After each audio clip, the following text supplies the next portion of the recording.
Model 3 and Model Y are about to have more in common. MKBHD has thoughts on Model Y. Tesla is going to the well for some more funding, and Elon really wants the world on sustainable energy. This is Tesla Tidbits episode number 612 for July 29th, 2020. This show is sponsored by my supporter Richard. If you're in the market for a new Tesla, please consider using his referral code. Ask your salesperson to use code Richard174 or go direct to the web link ts.la/Richard174 and pick up a 1,000 mile supercharging credit for your new vehicle. We start this week following the earnings call with some interesting news on Model 3 and Model Y, courtesy of Clean Technica. Clean Technica sources Twitter user Bill Wright, who is believed to be a Tesla engineer at Gigafactory, tweeting out some interesting news on Model Y's heat pump and battery pack as it relates to Model 3. Quote, "Heat pump will make its way to 3 eventually. Universal 3/Y pack coming soon. Had to get 3 updated to Y manufacturing improvements, hence the heat pump. Won't see this for LFP anytime soon. GFS would have to be producing Y first." End quote. So let's do a little acronym explanation first here. LFP stands for lithium iron phosphate, which is the new battery chemistry that Tesla is looking to implement in China. GFS is Gigafactory Shanghai. So to unpack here, Model 3 and Model Y, interestingly, do not share the same battery pack right now. I suspect, though I'm not positive, this is due in part to the improvements made to the Y pack to help it get to the over 300-mile range it sports. This news is interesting as ostensibly this would likely significantly improve Model 3's range in the coming days.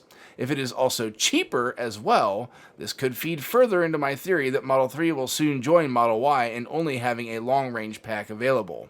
The other interesting piece is the heat pump coming to the Model 3 this soon. While we knew this was eventually coming, Elon was on record talking to the Third Row Tesla podcast, literally saying they had a lot of fish to fry when deciding how to allocate resources to improve existing things that worked. It would seem that the heat pump's number has been called, which will make an already insanely efficient vehicle that much more efficient. Item 2 today is your favorite tech reviewer and mine, MKBHD, with his hands on a Model Y for an extended period of time. Overall, he loves the vehicle, but he does point out some flaws that are valid concerns. On his car in particular, one that was actually provided by Tesla, it has some really egregious panel gapping issues. Look, folks, I am not a guy that generally gives a flying one about uniform panel gaps, as my Model S even has some issues in this respect. But watch that video and tell me that rear hatch gap is even remotely acceptable. How that even left the factory is astounding. But I wanted to touch on this video for 2 reasons. Firstly, because it's an awesome video and MKBHD is awesome. But secondly, and more importantly, is that this is the type of thing you see from first-year vehicles. You have to be aware when buying one that it's not only possible that you're going to have to deal with some flaws, it's likely. Folks getting perfect vehicles right now, even a few months out from first production, are still very lucky. Now, how bad of flaws that you have to deal with will vary from vehicle to vehicle, some being as benign as the visor holder he mentions, to as bad as the spoiler not being secured well at all that he also shows. So if you're picking up a new Model Y, be ready for this. Inspect your new vehicle well, and ensure you get a due bill to repair or flat out refuse delivery if the problems are too much. The good news is this will get exponentially better over time. You'll notice we've really heard nary a peep on Model 3 initial quality in quite some time, and that's a very good thing. Item number 3 today comes from Teslarati and is a financial item coming on the heels of the earnings call. Following the company's 4th straight profitable quarter in the face of near insurmountable odds, Tesla is taking the opportunity to raise some more cash in the form of $780 million worth of bonds backed by its leases of Model S, Model 3, and Model X. Now you might ask yourself, why would Tesla want to borrow money when it's got $8.6 billion in the bank? And I'd say, that's an astute observation, self. The reason is that with the coronavirus wrecking the economy in the US, part of the country's stimulus is that borrowing money is stupidly cheap right now. And when you have a new factory or two being built that you want to go up as quickly as possible, having an extra $780 million in your back pocket to throw at the problem to speed things up certainly helps. With the 2 new factories being key to a new product line, as well as growth and geographic diversity for existing ones, bringing the factories online as quickly as possible is key for Tesla to continue to dominate its competition. which apparently Elon doesn't want to do, as we look at item number 4 today, a tweet from the man himself. Elon responded to a Teslarati tweet about German automakers playing catch-up with Tesla, saying, quote, "Tesla is open to licensing software and supplying powertrains and batteries. We're just trying to accelerate sustainable energy, not crush competitors," end quote. This is an interesting statement. Tesla has all the business in the world right now, so much so they can't keep up with it. Tesla is and always has been supply constrained, especially in the Model 3 and Model Y era.